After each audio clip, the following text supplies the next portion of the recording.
എപ്പോഴും ഒരു ചെറിയ ബ്രേക്ക് എടുത്ത് സിനിമയിലേക്ക് തിരിച്ചു വരുമ്പോൾ വളരെയധികം ഫ്രഷ്നെസ്സോട് കൂടിയിട്ടാണ് ഞാനും വരാറുള്ളത്. ആ പടങ്ങളൊക്കെ വളരെ സ്പെഷ്യലാണ്. അത് എനിക്ക് മാത്രമല്ല, പിന്നീട് ഞാൻ ഇതുവരെ ആ പാറ്റേൺ നോക്കുമ്പോൾ എൻ്റെ തിരിച്ചു വരവുകളുണ്ട് കുറേ സിനിമയിലേക്ക്. അതെ, കുറേ കംബാക്സ് ഉള്ള ആളാണ്. പക്ഷെ ആ കംബാക്ക് പടങ്ങളൊക്കെ യൂഷ്വലി വളരെ ഇമ്പാക്റ്റ്ഫുൾ ആണ്, മലയാള സിനിമയിൽ ഓർക്കുന്ന സിനിമകളാണ്. സോ എനിക്ക് തോന്നുന്നു അതുപോലൊരു പടം തന്നെ ആയിരിക്കും വലതുവശത്തെ. ഈ ജിത്തു സാർ സിനിമയിലേക്ക് വിളിക്കുമ്പോൾ അദ്ദേഹത്തിന്റെ മുൻപ് സിനിമകളിൽ ചെയ്തൊരു എക്സ്പീരിയൻസ് തന്നെയാണോ ഈ സിനിമയിൽ അദ്ദേഹത്തിന്റെ ഒരു?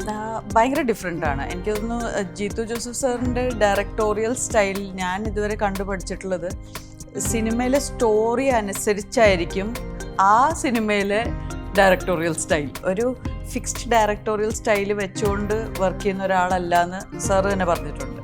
So I think what he does is he adapts his style to the script. അപ്പോൾ അത് രസമാണ്. ഞാനും അങ്ങനത്തെ ഒരു ആക്ടറാണ്. എനിക്കൊരു ഫിക്സ്ഡ് ആക്ടിങ് സ്റ്റൈലില്ല, അതുപോലെ ഇങ്ങനത്തെ ക്യാരക്ടേഴ്സേ ചെയ്യൂന്നില്ല.